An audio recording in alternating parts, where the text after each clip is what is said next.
ఉందో ఆ అధ్యాయం ఒక ఓవర్ వ్యూ అంటారు, అంటే పర్యావరణం. అంటే మనం లోతుగా ఒక్కొక్క శ్లోకం మీద మనం చదవచ్చు, అర్థం చేసుకోవచ్చు. కానీ ఈ శ్లోకం మొత్తం అధ్యాయం అంతా కూడా మనకి ఏం చెప్పడానికి వస్తున్నారు అని మనకి తెలియజేస్తుంది అన్నమాట. సో ఆ విషయం మీద మనం చదువుతాం. ఇది పర్యావరణం యొక్క ముఖ్యత్వం అన్నమాట. అంటే ఎప్పుడైతే మనం సారాంశాన్ని అర్థం చేసుకోవాలంటే ఒక్కొక్క శ్లోకం మనం అర్థం చేసుకోవచ్చు, కానీ అదంతా కలిపి నిగమన అంటారు. మనం శాస్త్రాన్ని అర్థం చేసుకునే విధానం ఏంటంటే పంచాంగ జ్ఞానం అంటారు. ఏమిటి పంచాంగ జ్ఞానం?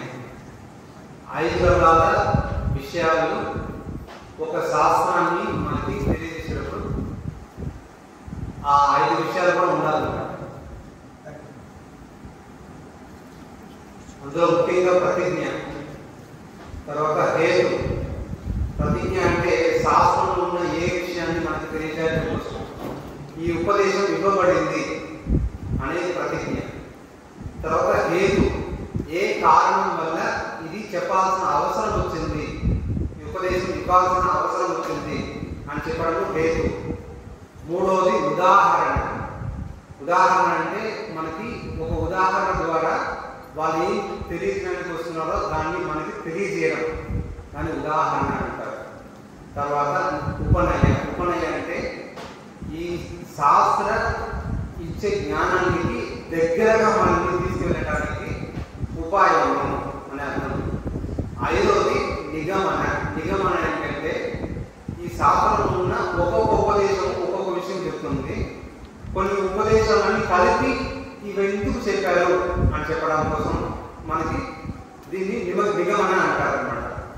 ఇప్పుడు మనం ఈ నిగమన మీద ఆధారపడి ఈ ప్రథమ అధ్యాయం యొక్క ఉద్దేశం ఏమిటి అని మనం తెలుసుకోవడానికి ప్రయత్నిస్తాం. అది ఇక్కడ చెప్పడానికి వచ్చాను. అర్థం కదా? చాలా చక్కగా జాగ్రత్తగా వినాలి. వినకపోతే మనం ప్రథమ అధ్యాయం ఏ దృష్టితో మనం చదువుతున్నామో ఈ దృష్టి పోయిందనుకోండి, ఆ తర్వాత మనకి ఆ అధ్యాయం యొక్క సారాంశం అర్థం కాదు. కాబట్టి ఇది చాలా జాగ్రత్తగా వినాలి. ఇక్కడ మనం ప్రథమ అధ్యాయంలో ఎన్ని శ్లోకాలు ఉన్నాయి? 45 రాస్తాను, మీకు ఈజీగా అర్థమైపోతుంది. ఇలాంటి చాలా విషయాలు భగవద్గీతలో ఉన్నాయి. మొత్తం భగవద్గీత ఎన్ని శ్లోకాలు ఉంటాయి? 700. కృష్ణుడు ఎన్ని శ్లోకాలు మాట్లాడాడు?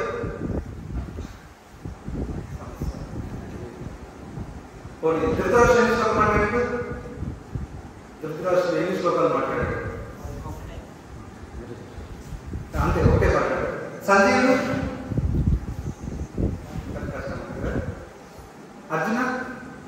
అర్జునుడు ఎన్ని శ్లోకాలు మాట్లాడాడు? సో ఇవన్నీ కూడా కేవలము సందేశం. అంటే చాలా ఇంటర్నెట్ వెళ్ళి కొడితే ఇవన్నీ దొరికిపోతాయి, అది విషయం కాదు. కానీ ఏదైతే ఈ పర్యావరణం మనం మాట్లాడుకుంటున్నామో ఇది దొరకదు, అది విషయం. ఇలాంటి ఎన్నో విషయాలు చెప్తారనమాట. వాళ్ళు ఎన్ని మాట్లాడారు, వీళ్ళు ఎన్ని మాట్లాడారు, వాళ్ళు మాట్లాడారు, అది విషయం కాదు. కానీ మనకు ముఖ్యమైన విషయం దేనికోసం మాట్లాడారు. సో ప్రభుపాదులు ఉద్బోధకాలంలో, భగవద్గీత ఉద్బోధకాలంలో రాస్తారనమాట. ఏం రాస్తారంటే భగవద్గీత ఎందుకు చదవాలి మనం. సో ఎవరైనా అర్థమైందా? భగవద్గీత ఎందుకు చదవాలి? ఇప్పుడు భగవద్గీత ఎందుకు చదవాలి మనం? మన ఇన్నాళ్ళు మనం భగవద్గీత వింటున్నాం, కానీ అసలు ఎందుకు చదవాలి భగవద్గీత?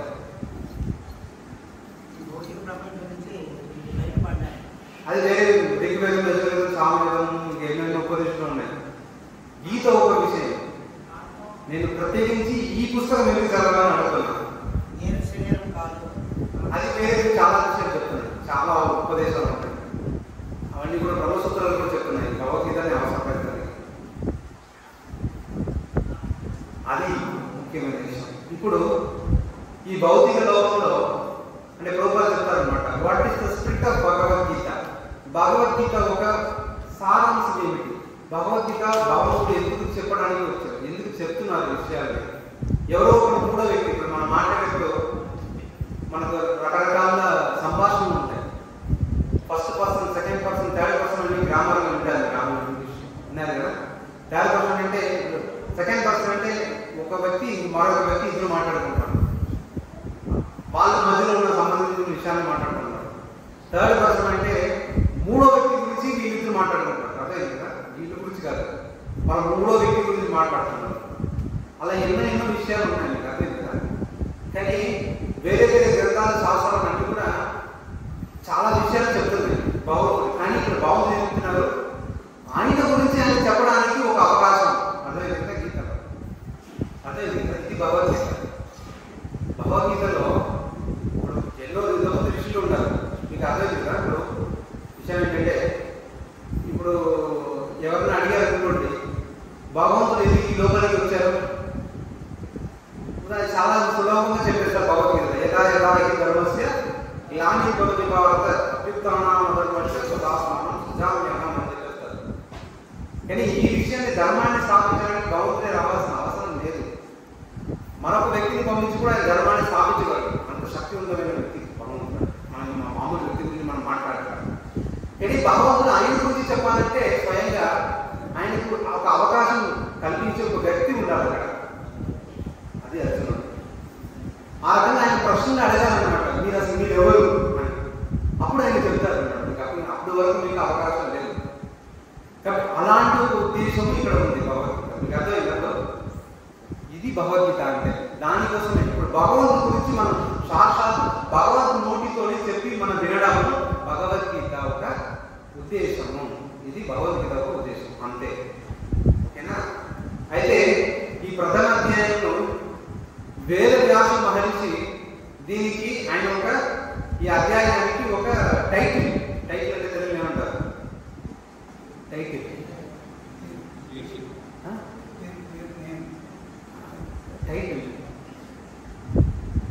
నేమ్. టైటిల్ ఇది ఏదో ఒక అధ్యాయానికి ఒక టైటిల్ ఇచ్చారన్నమాట.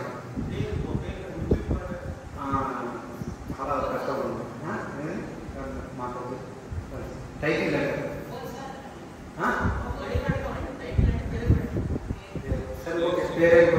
ఆయన ఏం పేరించారు అని చూస్తే అర్జున విషాద యోగము అని పేరించారు. దీనికి ఏం పేరించారు?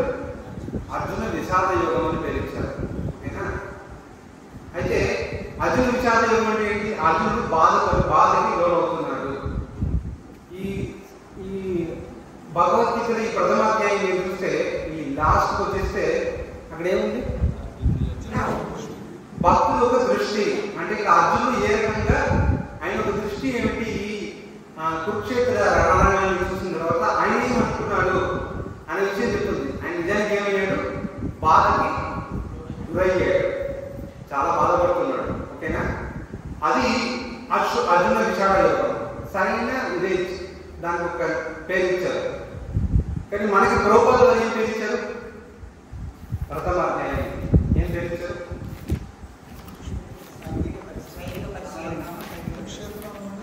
కురుక్షేత్ర రణంలో సైనిక పరిశీలన. కురుక్షేత్ర రణంలో సైనిక పరిశీలన అంటే ఇక్కడ అర్జున విషాద యోగం గురించి లేదు. అంటే ప్రభుపాదులు మనకి ఏం చెప్పడానికి వస్తున్నారు ఇక్కడ, అది విషయం. అర్థమైంది కదా? సో ఇది మన నిగమన, ఇందాక చెప్పిన నిగమన అంటే ఒక ఈ అధ్యాయం యొక్క సారాంశం. ఇదంతా కూడా ప్రభుపాదులు వారు ఏం చెప్పడానికి వచ్చారు అని ఈ ప్రభుపాదులు వారు మొత్తం ఈ 46 శ్లోకాలు కలిపి ఒక టైటిల్ ఇచ్చారు, పేరు ఇచ్చారు. ఆ పేరు ఏంటి?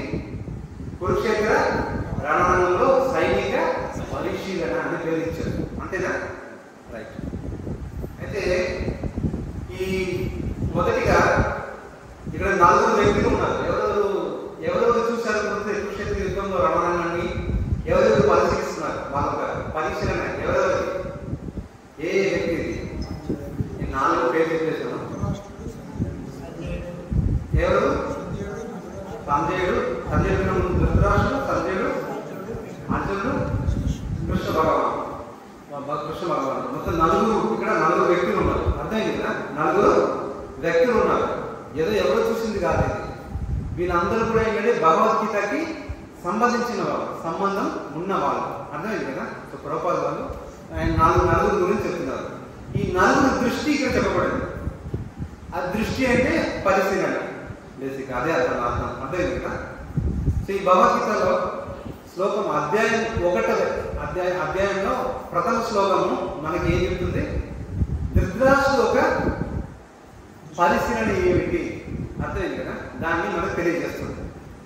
ఇప్పుడు మీరు ఏదైనా ఒక ఆధ్యాత్మిక పుస్తకం తీసి చదువుతున్నాను అనుకోండి, ముందుగా మీకు అక్కడ ఒక మీరు చదవాలని ముందుగా ఒక ఆధ్యాత్మిక పుస్తకం తీస్తే మీరు ఏముండాలి అనుకుంటారు? దాంట్లో మంగళకరమైన విషయం ఉండాలా, అమంగళకరమైన విషయం ఉండాలా? మంగళకరమైన విషయాలు ఉండాలి కదా. పోనీ మంగళకరమైన విషయాలు లేకపోయినా ఒక మంచి వ్యక్తి ఒక మాటలు ఉండాలి, అంతే కదా. మీరు సినిమాలు కూడా ఎలా చూస్తారు? ఇవాళ రేపు నాకు తెలియదు, మనం చూడం కానీ అదే కదా. మీరు వెళ్ళగానే ఎవరో ఒకరు చెడ్డవాడు వచ్చి చంపేస్తే ఎవరు ఉంటారు? అసలు ఏంటి ఇలా ఉంది, అసలు సినిమా ఆడుతుందా లేదా బాగా మీకు అనిపిస్తుందేమో తెలియదు నాకు, కానీ అలాగే ఉంటుంది. కానీ ఇది భౌతికం, కానీ ఆధ్యాత్మిక విషయం ఎలా ఉండాలి? మనం తెలవగానే ఏం ఉండాలి? డైరెక్ట్గా కృష్ణుడు మాట్లాడాలి, అదే కదా మీరు అనుకుంటారు. అవునే కదా, కృష్ణుడు మాట్లాడారు. ఇప్పుడు భగవద్గీత ఒక మొదటి శ్లోకం ఏమిటో చెప్పండి. భగవద్గీత ఒక మొదటి శ్లోకం ఏమిటి? భగవద్గీత మొదటి శ్లోకం తెలుసా తెలియదు? దానిలో క్షేత్ర కురుక్షేత్ర భగవద్గీత మొదటి శ్లోకం కాదు, భగవద్గీత పుస్తకంలో ఉన్న మొదటి శ్లోకం. నేను భగవద్గీత అంటే అర్థం ఏమిటి? భగవంతుడు ఒక గీత, ఆయన పాడే పాట అంటే ఏంటి? ఆయన పాడింది, ఆయన చెప్పిన విషయం. మీరు ఏదో ధృతరాష్ట్రుల గురించి చెప్తున్నారు కాదు కదా. అయితే ఏది మొదటి శ్లోకం? ఎవరికన్నా ప్రభు చూస్తున్నాను. అశ్వాహం అవును, రెండో అధ్యాయం ఇక్కడ ఉంటుంది, ఇక్కడ కాదు. అసలు మొదటి అధ్యాయంలో లేదు. అసలు మీరు నిజానికి భగవద్గీతని చదువుకున్న వాళ్ళ వ్యక్తి ఏదైనా ప్రశ్న అడిగారు మిమ్మల్ని, అది ఇక్కడ మొదటి శ్లోకం అంటే మీరు ధర్మక్షేత్ర కురుక్షేత్ర అంటే వాళ్ళు ఏం చూస్తారు? అసలు మీకు భగవద్గీత అంటే అర్థమైంది ఆ పదం గురించి. భగవద్గీత ధృతరాష్ట్ర గీత నేను అడగట్లా, ఏది నేను ధృతరాష్ట్ర గీత అడగట్లా, పుస్తకంలో ఉన్న మొదటి శ్లోకం కాదు నేను అడిగింది. భగవద్గీత, భగవాన్ ఒక గీత, భగవంతుడు అంటే ఎవరికి తెలుసుండాలి? ఎవరు? సాక్షాత్తు కృష్ణ భగవంతుడు. ఆయన చెప్పిన విషయం ఏంటో అధ్యయనం, అది మొదటి శ్లోకం. అర్థమైంది కదా. ఇక్కడ ధృతరాష్ట్రం మాట్లాడుతున్నాడు. ధృతరాష్ట్రం మాట్లాడితే ఏమిటి? ఆయన ఒక పరిశీలన ఏమిటి? ఆయన ఏమడిగాడు? కొన్ని ఉపయోగం ఏమైనా అడిగితే ఏమి? మామగా పాండవాలు చేయగలరు, నా కొడుకులు తర్వాత పాండవులు, నీ కొడుకులు పాండవులు అంత కలిపి ఎవరు అంటే కౌరవులు. అందరూ ఏమిటి? కురు వంశానికి చెందిన వాళ్ళు. అర్థమైంది కదా. అర్జునుడు మరొక కురునందనాన్ని కూడా వస్తుంది కదా భగవద్గీత కదా. అంటే కురు వంశానికి చెందిన వాళ్ళు వీళ్ళందరూ. దాన్ని ఎందుకు విడదీస్తున్నాడు? మీకు అర్థమైంది కదా. ఇది భౌతిక దృష్టి అన్నమాట. భౌతిక దృష్టి అంటే ఏమిటంటే భగవంతుడి నుంచి ఈ భౌతిక లోకాన్ని వేరుగా చేసేయడం. అంటే ఏంటి? ఓ ప్రభువా, మీరు అక్కడే ఉండండి, మేము ఇక్కడ పాపాలు చేసి పంపిస్తాం, మీకు అక్కడ మీరు లెక్క పెట్టుకోండి అని. అది కాదు. భగవంతుడికి ఈ భౌతిక లోకానికి సంబంధం ఉంది, మీకు అర్థమైంది. దీన్ని మీరు విడతీయలేరు. ఇది ఆయన సృష్టించింది, ఇది ఆయన సృష్టి, ఇదేదో మన సృష్టి కాదు. కానీ మన భౌతిక లోకంలో మనం ఏమంటున్నాం? ఇదంతా మన సృష్టి, దీని మేలు కోసం మేము కష్టపడుతున్నాము, దీని మేలు కోసం మేము పనులు కలెక్ట్ చేస్తున్నాము, దీని మేలు కోసం మేము పోలీస్ డిపార్ట్మెంట్ పెట్టాము. ఏది ఈ మేలు కోసం ఇక్కడ ఉన్న జనాలను కూడా బాగోగులు మేము చూసుకుంటున్నాము, దానికోసం మేము పాకిస్తాన్తో యుద్ధం చేస్తాము. ఏది ఇచ్చుతారు? భగవంతుడి సృష్టి ఇది, నీది కాదు నాది కాదు. కానీ దీన్ని విడదీసేస్తారు. ఆయనకి దీనికి సంబంధం లేదు, ఆయనకి దీనికి సంబంధం లేదు. చూడండి, అంటే ఇది భౌతిక దృష్టి అన్నమాట. అంటే భౌతిక వ్యక్తులు ఎలా ఉంటారంటే వాళ్ళు వినేంత వరకు అంత భగవంతుడి గురించి ఉన్నారండి, ఆయన ఉన్నారు, కానీ మీకు ఆయన సంబంధం అది ఆయన పని ఏం చేసుకుంటాడు, మా పని నేను తీసుకుంటాను. చూడండి, అదే కదా. దీన్ని ఏమైనా భిన్న దృక్ అంటారు. భిన్న అంటే తేడా ఉన్న దృష్టి అంటారు అనమాట. భిన్న దృక్ అని దీనికి శాస్త్రం చెప్తుంది అనమాట. సో అది సెపరేటిస్ట్ మెంటాలిటీ. విడతీసి వాళ్ళని అది వేరే ఇది వేరే, అది కాదు. మామక రెండు ఒకటే. అర్థమైంది కదా? రెండో ఉద్దేశం ఏమిటి? పురుగొలుసలేదు. అర్థమైంది కదా? రెండో ఉద్దేశం పురుగొలుసలేదు. రెండో ఉద్దేశం భగవంతుడే. ఈ భౌతిక లోకమైన ఆధ్యాత్మిక లోకమైనా సరే, భౌతిక వ్యక్తి అయినా సరే, ఆధ్యాత్మిక వ్యక్తి అయినా సరే, ఎవరికి సంబంధం ఉన్నది భగవంతుడితోనే. మనకు సంబంధం ఏమి లేదు ఇక్కడ. మనకు భగవంతుడికి సంబంధం. అది భగవద్గీత చెప్తుంది. జీవ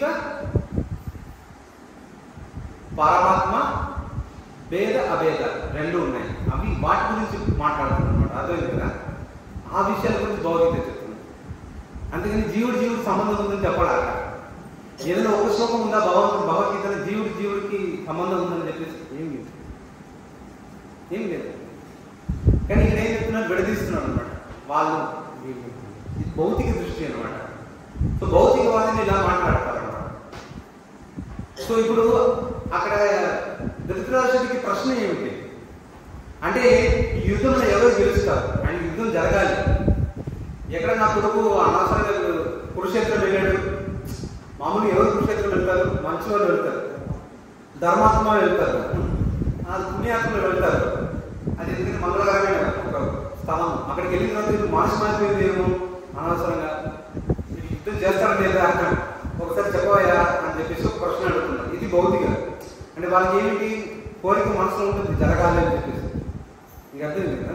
కానీ బయట పర్లేదు జరుగుతుంది అని చెప్పి అవన్నీ కూడా ఇవన్నీ భౌతిక దృష్టి అన్నమాట. అర్థమైంది కదా? సో అలాంటి ఒక భౌతిక దృష్టి ధృతరాష్ట్రుడు ఎందుకు చెప్పినా వెళ్ళాడు. కానీ ఆధ్యాత్మిక వ్యక్తి యొక్క దృష్టి అలా ఉండదు. ఆధ్యాత్మిక వ్యక్తి యొక్క దృష్టి అలా ఉండదు. ఇది మొదటి శ్లోకం. రెండో శ్లోకం నుంచి 11వ శ్లోకం వరకు ఎవరు మాట్లాడుతున్నారు? ఇక్కడ 2 నుంచి 20 వరకు ఎవరు మాట్లాడుతున్నారు? సంజయుడు. ఎవరు చెప్తున్నారు? సంజయుడు వాచ. సంజయుడు చెప్తున్నాడు. సంజయుడు మాట్లాడుతున్నాడు. సంజయుడు 2 విషయాలు చెప్తున్నాడు. అసలు సంజయుడు ఎవరు? ప్రశ్న. సంజయుడు ఎవరు? ధృతరాష్ట్రుడు పిఏ. అదే జాబ్. మీరు జాబ్ డిస్క్రిప్షన్ చెప్తున్నారు. వ్యక్తిగతంగా అసలు ఎవరు? వ్యాసదేవుడు శిష్యుడు. అది ఒక ఆయన గుర్తింపు. ఆయన గుర్తింపు ఎవరు? వ్యాసదేవుడు శిష్యుడు. సో అది చాలా ముఖ్యం. అందుకని ఏంటంటే ఒక పరంపర, ఒక ప్రతినిధి అన్నమాట.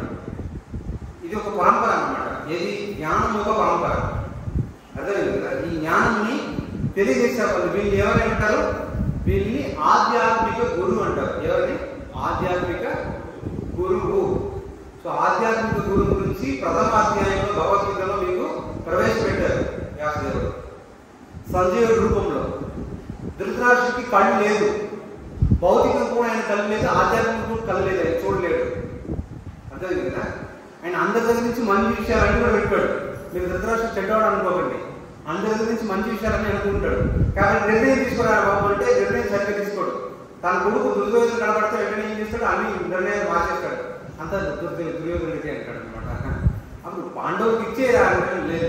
రుద్రుడు చాలాసార్లు చెప్తాడు అనమాట, అన్న వదిలేయి, ఇది అంతా నీకు అవసరం లేని విషయము. అసలు నువ్వు పరిపాలించలేదు, నీ కొడుకు కూడా పరిపాలించడానికి వాళ్ళకి అడగలేదు, నీకెందుకు ఇవన్నీ కూడా అని చెప్తే అలాగే అంటాడు. తర్వాత దుర్యోధన కనబడగానే నీకే అని అంటాడు అనమాట. చూడండి, ఇది భౌతిక. మీకు అర్థం కదా? సో ఇది అనమాట. సో కానీ ఇక్కడ సంజయుడు అలా కాదు. సంజయుడు ఆధ్యాత్మిక గురువు అనమాట. ఆధ్యాత్మిక గురువు ఈ పరంపరను ప్రతినిధి చేస్తారు. వీళ్ళు 2 విషయాలు చెప్తారు. వీళ్ళు 2 విషయాలు. ఇప్పుడు ఈయన 2 నుంచి 11 వరకు ఏం చెప్పాడు భగవద్గీతలో? ఎవరు భగవద్గీత 10వ అధ్యాయం చదివిన వాళ్ళు? ఎవరన్నా మొదటి అధ్యాయం చదివారు భగవద్గీతలో? ఎవరైనా మొదటి అధ్యాయం చదివారు?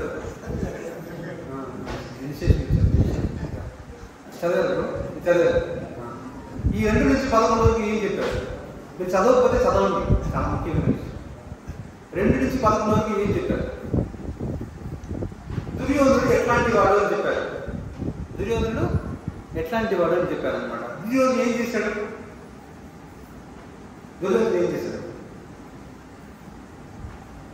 ఈ 2 నుంచి 11 వరకు దుర్యోధనుడు ఏం చేస్తున్నాడు? ఏం చెప్తున్నాడు? మనకి నిర్మాణ అర్థం లేదు. ఒక్కొక్క శ్లోకం వింటున్నాడు. కానీ మొత్తం 2 నుంచి 11 అంటే భీష్ముడు ఇప్పుడు ఫస్ట్ ముందుకు ఏం చెప్తున్నాడు, మన వైపు ఎవరు ఉన్నారు, వాళ్ళ వైపు ఎవరు ఉన్నారు, మన వైపు ఎంత బలం ఉంది చూడండి. అదంతా కూడా ఏంటంటే ఒక రాజకీయ నాయకుడిగా మాట్లాడుతున్నాడు కదా, రాజా వచ్చారు అప్రవీణ్ అని చెప్పేసి అందరికీ సజెస్ట్ చెప్తారనమాట. రాజా మాట్లాడుతున్నాడు చూడు అని చెప్పేసి, ఇదే రాజా అవుతాడు ఎందుకంటే నేను చాలా భావించి రాజకీయ నాయకుడు అని చెప్పేసి చెప్తారనమాట. ఏం చెప్తున్నాడు, వాళ్ళ వైపు ఎంత బలం ఉంది, మన వైపు ఎంత ఉంది. అక్కడ భీష్ముడు ఉన్నాడు, ఆ భీముడు ఉన్నాడు, మన దగ్గర భీష్ముడు ఉన్నాడు. సో భీమా భీష్ముడు ఇది అర్థమైంది కదా. వీళ్ళంతా కూడా పోల్చుకుంటా ఉంటాడు, అర్థమైంది కదా. భౌతిక వ్యక్తిలోగా గుణం ఇది అనమాట, ఏమిటి పోల్చుకోవడం. దీన్ని ఆధ్యాత్మిక గురి ఏం చేస్తారు, తన శిష్యుడికి ఇలాంటి గుణం ఉందనుకోండి దాన్ని బయట పెట్టేస్తారు. దీన్ని ఏం చేస్తారు, బయట పెడతారు. అవునా, ఇది ఆధ్యాత్మిక గురువు ఒక పని, అర్థమైందా. అది ఇక్కడ తెలియజేయాలి. 2 నుంచి 11 వరకు ఆధ్యాత్మిక గురువు ఏం చేస్తారు, ఇద్దరు వ్యక్తులు ఉన్నారనుకోండి, ఇద్దరు వ్యక్తులు, ఆ వ్యక్తుల్లో ఎవరైనా చెప్పింది నేను బాగా చేస్తున్నాను కదండి అతనికైనా అంటే నాకు మీరు అంటే ప్రామాణికతో ఇవ్వాలి కదా, నన్ను మీరు గుర్తించాలి కదా, అవునా కదా. అవన్నీ చేస్తే గురువు ఏం చెప్తారు, అది తప్పు అనే విషయము తెలియజేస్తారు, అర్థం కదా. సో ఇది ఒక చిన్న సంఘటన చెప్తారు. మన సమయం ఉందా, మన ఏం 12:30 వరకు 12:30 సరే. అయితే రామానుజాచార్య వాళ్ళు అక్కడ కాంచీపురం నుంచి తిరుపతికి వస్తున్నారు. ఇక్కడికి తిరుపతి ఆయన ప్రయాణిస్తున్నారు. ముందు ఒక చిన్న భక్తుడిని పంపిస్తున్నారు, అంటే కొత్త భక్తుడు, ఆయన ఎవరికి పరిచయం లేదు, అతనికి మీద ఫేస్బుక్ అకౌంట్ ఇన్స్టాగ్రామ్ ఏం లేదు, చాలా మంది లైక్ షేర్ తెలియదు అనమాట. అంటే ఎవరు బయటకు తెలియనివాడు, యూట్యూబర్ కాదు, మామూలు వ్యక్తి భక్తులు. కానీ ఇప్పుడు లోకంలో అంతా ఈ యూట్యూబర్లు చాలా పిచ్చి వాళ్ళు. ఆ లైక్ ఎవరో ఒక లైక్ కోసం గాడిదలాగా ఇక్కడ అక్కడ పని తెచ్చుకోవడము ఏది జీవితం దీనికోసం. కానీ ఇక్కడ అతను ఏం తెలియదు, అతని గురించి ఎవరికి తెలియదు, అతను ఒక ప్రామాణికమైన వ్యక్తి కాదు. అతన్ని ముందు పంపిస్తున్నాడు, అరే నాకు ఒక తిరుపతి దగ్గర ఒక శిష్యుడు ఉన్నాడు, నాకు ఒక శిష్యుడు, అతను చాలా ధనవంతుడు, అతని ఇంటి దగ్గరికి వెళ్ళేసి ఇప్పుడు మనం చాలా మంది వెళ్తున్నాం, ఆయన 100 మంది కన్నా పైన శిష్యులు వేసుకుని అక్కడికి వెళ్తున్నారు. ఇక్కడ తీర్థయాత్రకి, అదే కదా. మన తీర్థయాత్ర అంటే మనం బస్సులో వెళ్తాం కదా, అన్ని ముందే హోటల్ని బుక్ చేసుకుంటాం, అక్కడ ఆదాయం లేదు, ముందు వెళ్ళి అక్కడ వాళ్ళకి చెప్పండి ఏదైనా ఏర్పాటు చేస్తారు అని చెప్పగానే ఆయన ముందు ఆ ప్రామాణిక కొత్త భక్తులు వెళ్తున్నాడు. వెళ్ళేసి ఇట్లా గురుగారు రామానుజాచార్య వారు వస్తున్నారండి, మీరు ఏర్పాట్లు చేయండి మీరు అని. వెంటనే ఆయన ఏం చేశాడు తెలుసా, ఈ కొత్త భక్తుల గురించి పట్టించుకోలేదు. ఎందుకంటే ఇతను భక్తులు మామూలు భక్తులు, సందేశం అందించడం అయిపోయింది అనుకుని సరే నువ్వు వెళ్ళు, నేను చూస్తాము అరేంజ్మెంట్ ఏర్పాట్లను మేము చేస్తామని చెప్పేసి ఏర్పాట్లన్నీ చేసేసాడు. ఆ భక్తులు తిరిగి వచ్చాడు, కొత్త భక్తులు ఎవరి దగ్గర రామానుజాచార్య. ఆయన అడిగారు, సరే నువ్వు వెళ్ళావా, చెప్పారు. ఆయన ఏం చేశాడు, నువ్వు వెళ్ళు అని చెప్పేశాడు. నేను ఏమైనా సత్కరించాడా, నీకు తాడా నీళ్ళు ఇచ్చాడా, కూర్చోడానికి ఏదైనా చోటు ఇచ్చాడా, నిన్ను విశ్రాంతి తీసుకోమన్నాడు, దూరం నడుచుకుంటూ వెళ్ళావు, నువ్వు అక్కడ ముందు ఫాస్ట్గా పరిగెట్టుకుంటూ వెళ్ళావు, ఏదైనా చేశాడా, ఏమి లేదు. అంటే నా ఒక శిష్యుడిని, నా ప్రతినిధిని అతను సరిగ్గా సత్కరించలేదు, ఏం చేయలేదు. కాబట్టి అతను నన్ను కూడా సత్కరించలేడు అని చెప్పేసి వేరే ఇంటికి వెళ్ళిపోయారు. ఎవరింటికి, వేరే శిష్యులోకి ఇంటికి వెళ్ళిపోయారు అనమాట. ఎందుకని ఏర్పాటు చేసి హడావడి చేసేసి మీరు రాలేదు ఏంటండి అని చెప్తే ఆయన చెప్పారు అనమాట. ఏం చెప్తున్నారు, నువ్వు నాకు ప్రామాణికంగా అంటే నన్ను ముఖ్యంగా చూసావు, నేను ఎందుకంటే ఆధ్యాత్మిక గురువు నీకు ఆశీర్వాదం చేస్తాను, నేను ఆశీర్వాదం చేసి తమ చేయబడితే ఏమొస్తుంది, నీకు బాగా ధనం వస్తుంది, బాగుంటావు, కృష్ణుడు భక్తి వస్తుంది కదా, నాకు అర్థం లేదు, నేను అంతా అనుకున్నావు. కానీ దాంతో అతనితో ఏమొస్తుంది, ఏమి రాదు, పని లేదు, అతనితో నాకు పని లేదు. కాబట్టి అతన్ని నువ్వు ఏం చేసావు, చాలా చిన్న చూపుగా, చాలా చులకగా చూసావు, అదంతా మంచిది కాదు అది నీకు. అందుకని ఈ గుణం ఇది తప్పు అని తెలిసిన దానికోసం నేను నీ దగ్గరికి రాలేదు, వేరే దగ్గరికి వెళ్ళాను. అర్థమైంది, అది 2 నుంచి 11 వరకు అర్థమైంది కదా. ఇది ఈ దృష్టి ఇదే చేస్తాడనమాట. పెద్దవాళ్ళ గురించి ఈయన మాట్లాడుతున్నాడు, ఎవరు దుర్యోధనుడు. కానీ అక్కడ యుధిష్ఠిరుడు ఏం చేశాడు తెలుస్తుంది మహాభారతంలో? ప్రతి ఒక్కరి దగ్గర, ఎవరి దగ్గర? భీష్మదేవుడి దగ్గర, కృపాచార్య దగ్గర, ద్రోణాచార్య దగ్గర, అందరి దగ్గర వెళ్ళి ప్రణామం చేస్తాడు. ఏమని ప్రణామం చేస్తాడు? నేను యుద్ధంలో మిమ్మల్ని చంపబోతున్నాను. ఏం చేస్తాడు? యుద్ధంలో మీతో యుద్ధం చేస్తాను, నేను చంపుతాను. ఎందుకంటే మా ఇంటి కృష్ణుడు ఉంటాడు. వెంటనే ఏమంటారు సార్? భీష్మాచార్య కృపాచార్య చెప్తారు అనమాట.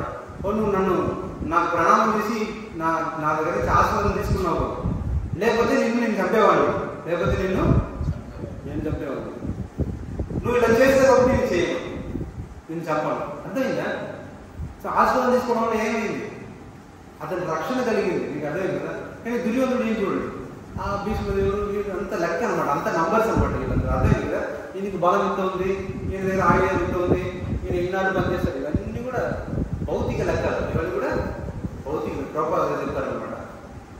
మెటీరియలిస్టిక్ భౌతిక లెక్కలు వేస్తారనమాట. రెండవది, ఈ 12 నుంచి వరకు ఏం చెప్తారు? ఆధ్యాత్మిక గురు సంజయుడు ఏం చెప్తాడు? భగవద్గీత మీరు సరిగ్గా చదివినట్లేదు, మళ్ళీ మీరు చదవాలనుకుంటున్నాను.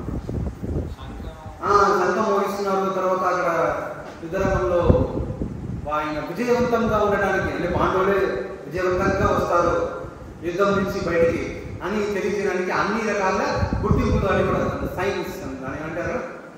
సైన్స్ ఆఫ్ విక్టరీ ఏదైతే ఉన్నాయో అన్ని కూడా చిహ్నాలు, విజయవంతంగా రావడానికి కూడా చిహ్నాలు అన్ని కూడా అక్కడ చెప్తారు. అర్థమైంది కదా? ఇది ఆధ్యాత్మిక గురువు ఒక పని. మీరు ఆధ్యాత్మికంగా పురోగతి చెందుతున్నారా లేదా, మీరు ఆధ్యాత్మిక విజయవంతంగా అవుతారా లేదా అని మనకు తెలియజేసేది ఎవరు? ఆధ్యాత్మిక గురువు. మన పక్కన ఉన్న ఇంకో భక్తులు కాదు. మనం ఏం చెప్తాం? మీరు నన్ను భక్తులు పిలవండి, నేను కూడా మిమ్మల్ని భక్తులు పిలుస్తాను. అలాగే అంతే. మిమ్మల్ని భక్తులు పిలవడానికి ఎవరున్నారు? ఇంకో భక్తులు ఉన్నాడు. ఎవరు తక్కువ మాట్లాడినా నేను మాత్రం భక్తులు పిలుస్తాను, ఎందుకంటే నేను అన్ని మాట్లాడేస్తాను. అలాగే ఉంటుంది మన పరిస్థితి. కానీ ఎవరు నిజమైన భక్తులు పిలవాలి మనల్ని? ఆధ్యాత్మిక గురువు. వెరీ గుడ్, చాలా ప్రమాణం క్యాచ్ చేస్తారు. ఆధ్యాత్మిక గురువు గుర్తించాలి మనల్ని. కాబట్టి మన ఆధ్యాత్మిక స్థాయికి రావాలంటే ఏం చేయాలి? ఒక ఆధ్యాత్మిక గురువు దగ్గరికి వెళ్ళేసి మనం శరణాగతి ఉండాలి. అప్పుడు మన ఆధ్యాత్మిక జీవితం మొదలవుతుంది. ఇప్పుడు ఆయన చెప్పినట్టు మనం ఉండగలిగితే అప్పుడు ఆధ్యాత్మిక జీవితం విజయవంతంగా మనం సాధిస్తాం. బయటకు వెళ్తాం, మనం డైరెక్ట్ బయటకు వెళ్ళాలి, గోడవరం వెళ్ళిపోతాం, లేకపోతే వైకుంఠంలో వెళ్ళిపోతాం. సమస్య లేదు. సో అది తెలియజేయడం. ఇది ఈయన ఒక దృష్టి. అర్థమైంది కదా? ఆధ్యాత్మిక గురువు ఒక దృష్టి. సరే, అంటే పరిశీలన. మూడవది డైరెక్ట్, నాలుగోది వచ్చేస్తాం. తర్వాత కృష్ణ నాలుగోది. ఇప్పుడు అర్జునుడు ఏమనుకుంటున్నాడు? అర్జునుడు యుద్ధరంగంలో రణరంగంలో అందరినీ చూస్తున్నాడు. చూసిన తర్వాత ఏమనుకుంటున్నాడు?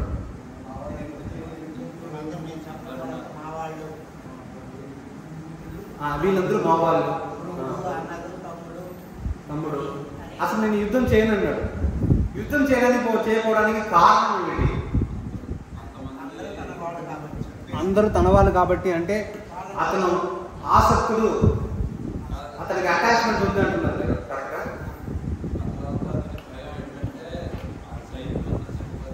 వాళ్ళ సైనికులు అందరూ చచ్చిపోతారు. దాని తర్వాత ఇంకా ఎన్నో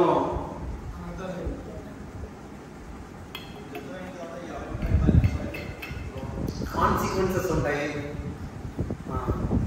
దాని తర్వాత చాలా స్త్రీలందరూ కూడా ఇబ్బంది పడతారు. అదంతా చెప్పి చాలా చెప్తున్నాడు విషయాలను కూడా. ఓకే,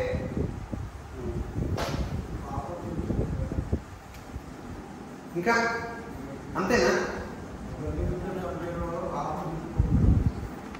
సరే, ఇప్పుడు ఒక వ్యక్తి ఉన్నాడు. ఆ వ్యక్తి తన కొడుకుని తిడుతున్నాడు. నువ్వు ఎందుకు చదువుకోవట్లేదు, ఆడుకుంటున్నావు అని చెప్పేసి. తర్వాత కొడుతున్నాడు. ఇప్పుడు దీని వెనక అతనికి ఉన్న భావం ఏంటి చెప్పండి? భావం కొడుతున్నాడు కంటే కోపం ఉంది కాబట్టి వీళ్ళు ప్రేమ కరెక్ట్ అని పెట్టారు. ఇది కేవలం మనం చూసేవాడికి ఏమని అనుకుంటుంది?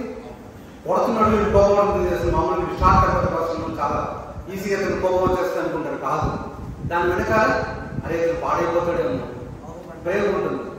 మళ్ళీ అనవసరం ఇంటికి కొట్టాలేమో అర్థమైంది కదా, అతను ఎవరు కాపాడుతారు జాలి కూడా ఉంటుంది.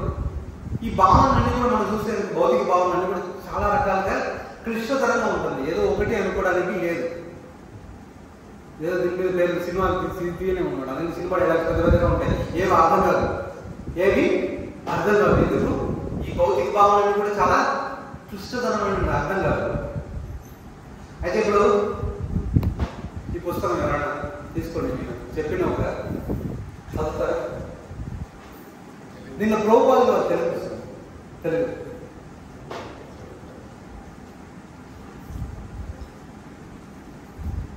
కూర్చోండి, నేను చెప్తాను. 28వ శ్లోకం మొదటి అధ్యాయం, ఇక్కడ 28 అక్కడి నుంచే కదా అర్జునుడికి మొదలవుతుంది. 28వ శ్లోకంలో ప్రభుపాదుల వారు ఏం చెప్తున్నారు, అర్జునుడి గురించి ఏం చెప్పారు వినండి. ప్రభుపాదుల వారు ఏం చెప్తున్నారు, మనం కేవలము దీన్ని అంటే మనకి ఏదో ఒక భావన అనుకుంటే అలా కాదు అని చెప్పి ప్రభుపాదులు చెప్తారు. చదువు అంటే భగవాను పట్ల నిష్కపటమైన భక్తి కలిగిన ఏ వ్యక్తిలోనైనా సత్పురుషులు లేక దేవతలలో కనిపించు సమస్త సద్గుణములు కనిపించదు. భక్తులు కానట్టి వాడు విద్యా సంస్కృతుల ద్వారా ఎంతటి లౌకిక అర్హతలు సాధించడం వారిలో దేవతా గుణములు లోపించదు. కనుక తమలో తాము పోరాడుకునేందుకు నిశ్చయించుకున్న దాయాదులను, మిత్రులను, బంధువులను చూడగానే అర్జునుడి హృదయము జాలితో నిండిపోయింది. ఇక్కడ అర్జునుడి హృదయం దేంతో నిండిపోయింది? జాలితో నిండిపోయింది. అతను చాలా వాళ్ళ కోసం బాధపడుతున్నాడు. అంతేగాని అతనికి ఏదో ఆసక్తి ఉంది, నాకు భయం వేస్తుంది, జనాలు ఇలా చెప్తారు అలా చెప్తారని, లేకపోతే నాకు ఏదో పోగొట్టుకుంటాను నేను జీవితంలో, నన్ను పోవడానికి మనుషులు ఉండరు, అలా ఆయన కాదనమాట. కానీ ఒక జాలి జరిగిపోయారు. తర్వాత 29 చదవండి, అక్కడ కాదు 29. అంటే అతను మామూలు వ్యక్తి కాదు, అతను భక్తుడు, ఆ స్థాయిలో నుండి మాట్లాడుతున్నాడు. 2 రకముల శరీర కంపనలు, 2 రకముల రోమాంచములు కూడా కలవు. అధిక ఆధ్యాత్మిక పారవశ్యం కలిగినప్పుడు కానీ, భౌతిక పరిస్థితుల్లో తీవ్రమైన భయం కలిగినప్పుడు కానీ. ఇక్కడ కంపన వచ్చేసి అర్జునుడు ఏం చేస్తున్నాడు, గాంధీ మనకి ఎందుకు వదిలేస్తున్నాడు, అది జరిగిన విషయం. ప్రకంపన అంటే శరీరం అంతా కూడా కంపన వచ్చేసి అంతా వదిలేస్తాడు. అది 2 రకాలుగా ఉంటాయంట. ఒకటి ప్రభుపాదులు చెప్పినట్టుగా అష్టసాత్విక వికారాలు వస్తాయి, తర్వాత భయం తోటి వదిలేస్తాడు, తీవ్రమైన భయం. కానీ అటువంటి భావనలు ఏర్పడదు. ఆధ్యాత్మిక అనుభూతిలో భయం అనేది ఉండదు. ఆధ్యాత్మిక అనుభూతిలో భయం అనేది లేదు, ఆధ్యాత్మిక వ్యక్తి ఉండదు. ఈ సందర్భంలో అర్జునుడి శరీరంలో కనిపించే లక్షణములకు ప్రాణ నష్టము జరుగునను భౌతిక భయమే కారణం. ఇక్కడ భౌతిక భయమే కారణం అంటే అర్జునుడికి ఏమిటి? ఏమన్నా ప్రభుపాదులు 28వ శ్లోకంలో ఆయన పూర్తిగా ఆధ్యాత్మిక వ్యక్తి అంటారు. ఆయనకి గాలి ఉండ గాలి హృదయం మొత్తం గాలి ఉంది అని చెప్పారు అనమాట. ఇక్కడ ఏం చెప్తున్నారు? ఆధ్యాత్మిక భయం కారణం అంటే ఏం చేశారు, కరెక్టా కాదా, ఏం చెప్తున్నారు? అర్జునుడి దృష్టి చూడండి, మీకు ఇప్పుడు అర్థమైందా? అర్జునుడు ఎటువంటి దృష్టిలో ఉన్నాడు? అర్జునుడు ఒక దృష్టి ఏమిటి అంటే ఇదంతా కూడా ఒక కలిసిపోయింది అనమాట. అర్థమైంది కదా, దీంట్లో భౌతికం ఉంది, ఆధ్యాత్మికంగా దృష్టి కూడా ఉందన్నమాట. అంటే అర్జునుడి దృష్టి ఇక్కడ అర్జునుడు ఒక పరిశీలన అనేది ఇక్కడ ఈ కురుక్షేత్ర రణంలో అందరినీ చూసిన తర్వాత ఆయన కలిగినటువంటి ఆ భావాలన్నీ కూడా ఏంటంటే ఆధ్యాత్మిక భౌతికంగా కలిసిపోయి ఉంది, ఆధ్యాత్మిక భౌతికంగా కలిసిపోయి ఉంది. ఇది పరిశీలన, ఇది అర్థమైంది కదా. సో ఇది ఆయన జరుగుతుంది, అర్థమైంది కదా, ఇది ఆయన జరుగుతుంది.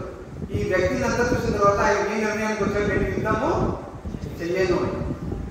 దుర్యోధనుడు యుద్ధము చేస్తానని పరిస్థితి ఆయన నిర్ణయానికి వచ్చాడు, నేను యుద్ధము చేస్తానని నిర్దేశించాడు. కానీ అర్జునుడు నేను చేయను అంటున్నాడు. మీకు అర్థమైంది కదా.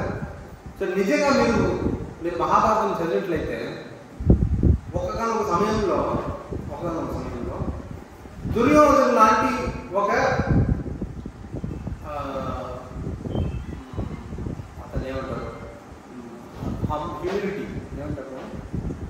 వినయవంతమైన వ్యక్తి అసలు హస్తినాపురంలో లేదంట.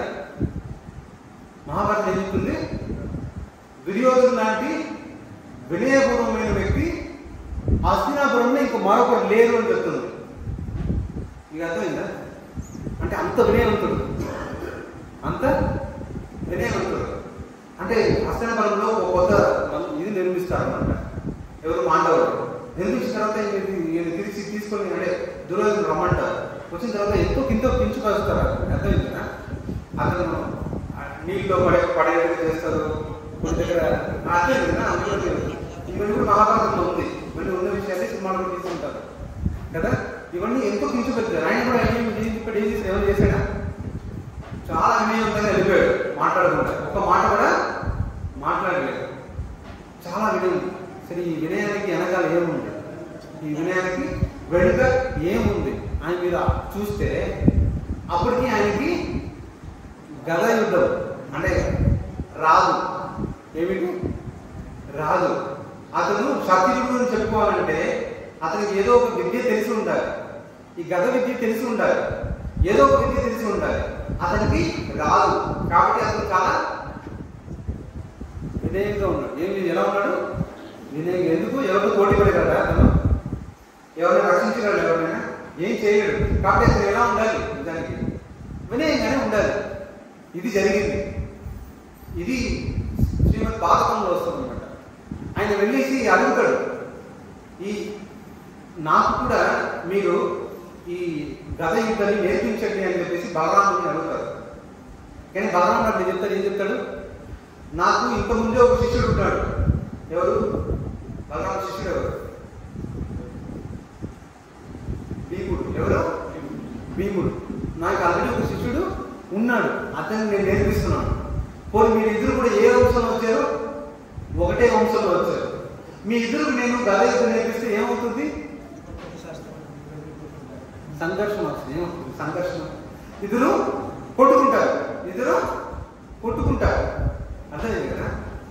ఇదే విషయం మీదనే ఏకలవ్యుడికి నేర్పించలేదు ద్రోణాచార్య. అర్థమైంది కదా? ఏకలవ్యుడు మంచివాడు కదా. ఏకలవ్యుడు ఏ వంశానికి చెందినవాడు? నిషాద వంశానికి చెందినవాడు. అర్థమైంది కదా? ఈ నిషాద వంశం అంటే ఏంటంటే, ఈ నిషాద వంశం అనేది ఒక శూద్ర స్త్రీకి ఒక శూద్ర పురుషుడికి వైశ్య స్త్రీకి లేకపోతే క్షత్రియ స్త్రీకి కలిసి పుట్టినటువంటి పిల్లలు అనమాట. దీన్ని అనులోమ ప్రతిలోమ అంటారు. వీరికి భావనలు సరిగ్గా ఉండదు అనమాట. అర్థమైంది కదా? ఈ వ్యక్తి ఎవరైతే ఏకలవ్యుడు నిషాద వంశం నుంచి వచ్చాడో అలాంటి ఒక వంశం అనమాట నిషాద వంశం. వీళ్ళు ఆల్రెడీ పూర్వవంశం వాళ్ళు మాటలు వినట్ల, పూర్వవంశానికి వ్యతిరేకంగా వెళ్తున్నారు అనమాట. ఇప్పుడు అలాంటి వంశంలో వచ్చిన ఒక వ్యక్తికి ద్రోణాచార్యుడు వెళ్ళేసి ఈ విద్య అంతా నేర్పిస్తే ఏమవుతుంది? అర్థమైంది కదా? పూర్వవంశంలో సర్వనాశనం అవుతుంది. ఆ ఆలోచనతో ఆయన ఏం చెప్పాడు? నీకు నేను నేర్పను అని చెప్పాడు. అర్థమైంది కదా? ఇది వెనకాల అన్నీ ఉన్నాయన్నమాట. సో అలాగే ఇక్కడ నీకు నేను నేర్పను, నీకు నేర్పిస్తే ఏమవుతుంది? దుర్యోధన అనవసరంగా గొడవలు అవుతాయి, వదిలేదు అని చెప్పి వదిలించేశాడు. కానీ ఎప్పుడైతే ఈ బ్యాక్స్ హౌస్ అంటే కొవ్వొత్తి కదా, లక్క ఇల్లు, మైనము లక్క, ఆ ఇంట్లో వీళ్ళు పాండవులు అందరూ చచ్చిపోయారు అని చెప్పేసి వాళ్ళకి సందేశం అందిందనమాట. అందించగానే వెంటనే ఏం చేశారు? వీళ్ళిద్దరు కృష్ణుడు బలరాముడు ఇద్దరు హస్తినాపురం ద్వారకా నుంచి హస్తినాపురం వచ్చారు బండేసుకుని బుర్రబండేసుకొని. ఎందుకు? ఇప్పుడు కృష్ణుడు ఒకవేళ రాలేదనుకోండి, పాండవులు ఏమనుకుంటారు అంటే దుర్యోధన ఏమనుకుంటాడు అంటే పాండవులు ఏమి చావలేదు, పాండవులు నిజంగా చచ్చిపోయి ఉంటే ఎవరు రావాలి? కృష్ణుడు రావాలి కదా, కథలు రావాలి కదా. ఒకవేళ ఆయన రాకపోతే ఆయన ప్రణాళిక ఉందని తెలుసు వాళ్ళకి. కాబట్టి వీళ్ళు ఏం చేశారు? అతను నమ్మించాలి కాబట్టి అక్కడి నుంచి వచ్చారు, వచ్చి ఏడుస్తున్నారు పాండవులు చచ్చిపోయారు అని చెప్పి. వాళ్ళు కూడా డ్రామా చేస్తారు. నీకు అర్థమైంది కదా? డ్రామా అయినా అప్పుడు దుర్యోధన నమ్మేశాడు, పోయారు. దుర్యోధన మాత్రం కాదు, బలరాముడు కూడా నమ్మేశాడు. ఎవరు నమ్మారు? బలరాముడు కూడా మోసం చేశాడు. కృష్ణుడు ఏం చేశాడు? బలరాముడు సరే భీముడు చచ్చిపోయాడేమో అని చెప్పేసి, సరే దుర్యోధన నీకు నేను నేర్పిస్తాను, నాకు మరొక శిష్యుడు కావాలి కదా, ఎలాగో ఒక శిష్యుడు నేర్పించాను కానీ పోయాడు, నువ్వురా నీకు నేర్పిస్తాను అనమాట. అర్థమైంది కదా. ఎప్పుడైతే నేర్చుకున్న తర్వాత ఏమైంది, అతను చాలా అహంకారం పెరిగిపోయింది. నేను ఎవరో తెలుసా, నేను చంపేస్తాను, అని చేస్తాను, డైలాగ్ గురించి చెప్పడం మొదలుపెట్టాడు. అప్పుడు వరకు ఏమన్నాడు, ఎలా ఉన్నాడు, వినయ్ చూడండి దీని వెనకాల ఎవరో అర్థమైందా. మనకు తెలియనంత వరకు ఏం చేస్తాం మనం, నాకు మంచి పెళ్లి కావాలి, పెళ్ళైన తర్వాత రావాలి, మంత్రం అయిపోయి ఉద్యోగం కావాలి, వచ్చిన తర్వాత మర్చిపోవాలి. అంతే జరిగేది భౌతిక జరుగుతుంది, అంతే, వేరేం లేదు. దానికోసం కొంతమంది వస్తారు. నేను దానికోసం రావట్లేదు, మన కృష్ణుడి కోసం వస్తున్నాం తెలుసు, చెప్తున్నా. భౌతికవాదులు ఎలా ఉంటారో అలాగే ఉంటారు. కొన్నాళ్ళు కనిపిస్తారు, వాళ్ళకి ఏదైతే దొరికిన తర్వాత మర్చిపోతారు. దుర్యోధనుడు కూడా అలాంటి వాడే, దుర్యోధనుడు కూడా అలాంటి వాడే అనమాట. అందుకే దుర్యోధనుడికి తనకి అంటే భీముడికి నేను సరిసమానం ఉన్నాను, కానీ నాకు అక్కడ అర్జునుడు ఒకడు ఉన్నాడు. అది అర్థం, అదేమో బాణాలు వేసేస్తున్నాడు, ఆయన ఎదుర్చడానికి ఎవరు లేడు. అందుకే కర్ణుడు వచ్చాడు. కర్ణుడు రాగానే చెప్పాడు, ఓ మిత్రమా అన్నాడు. మిత్రమా ఏది ఇక్కడ సడన్గా ఇక్కడ మిత్రమా. ఇంకా అడిగితే కర్ణుడు దుర్యోధనుడు చాలా గొప్ప మిత్రుడు. ఎవడు చెప్పాడు లేదు. అర్జునుడిని చంపడానికి కోసం అన్ని విషయాలు, అన్ని వేషాలు. అదే అర్జునుడి కోసం, ఎందుకంటే అర్జునుడికి ధనుర్విద్య వచ్చు అనమాట. ఇతనికి వీళ్ళు దాంట్లో ఎవరు లేరు కురువంశంలో, అంటే కౌరవులు లేరు, అంటే దుర్యోధనుడు అన్నతమ్ముళ్ళు ఎవరు లేరు అనమాట దాన్ని ఎదిరించడానికి. కాబట్టి ఆయనతోటి కలుపుకున్నాడు. ఇలా అన్నీ అనమాట. ఇది భౌతికం. సో ఇది ఈయన దృష్టి. ఇప్పుడు 4 కృష్ణుడు. ఇప్పుడు కృష్ణుడు ఏమనుకుంటున్నారు అనేది మనం తెలుసుకోవాలి. కృష్ణుడు ఇవన్నీ చూస్తున్నారు. ఇవన్నీ చూసిన తర్వాత ఆయన ఏమనుకున్నారు, ఆయన పరిశీలన ఏమిటి, ఆయన ఏం అర్థం చేసుకున్నాడు, ఆయన ఒక భావన ఏమిటి, ఆయనకి ఏం చేయబోతున్నారు, ఆయన సంకల్పం ఏమిటి, ఆయన మీరు తెలుసుకోవాలి కదా. Thinking, feeling and billing. ఆయన ఏం అనుకుంటున్నారు, ఆయన ఏం అనుభూతి పొందుతున్నాడు, ఆయన ఏమి చేయబోతున్నాడు, ఆయన తీసుకున్న సంకల్పం ఏమిటి. ఇప్పుడు ఆయన ఏమంటున్నాడు, అర్జున నువ్వేమో యుద్ధం అంటున్నావు, నువ్వు దేనికోసం యుద్ధం చేయడానికి వచ్చావు, నీకు సమస్య ఉంది, మీకు సమస్య, అవునా? ఏ సమస్య? రాజ్య సమస్య పక్కన పెడితే దానికన్నా ముందు ఇంకా ధర్మాన్ని నువ్వు ఇది చేశావు, అదే ద్రౌపదిని ఇది చేశారు, దానికోసం మీరు ప్రతీకారం తీసుకోవడానికి వచ్చావు. అసలు నువ్వు చంపినా చంపకపోయినా, నువ్వు యుద్ధం చేసినా చేయకపోయినా నేను దుర్యోధనుడిని చంపేస్తాను. ఇది నా నిర్ణయం. ఎందుకు? దుర్యోధనుడు ఎవరు? దుర్యోధనుడు అంటే కలి పురుషుడు. ఎవరతను? దుర్యోధనుడు కలి పురుషుడు అన్నమాట. ఈ వ్యక్తిని నేను చంపాలి, ఈ వ్యక్తిని ఇతను అధర్మం చేస్తాడు, నేను నన్ను ధర్మాన్ని స్థాపించాలి, నేనేం చేయాలి, చంపాలి. ఒకవేళ నువ్వే చేయకపోతే ఇది నేను చేసేస్తాను. అదే కదా బాగుంది దృష్టి ఏమిటి, నువ్వే చేయకపోయినా నేను చేసేస్తాను. అదే నా నిర్ణయం, అదేనా ఏది నేను చెప్తున్నానా? 32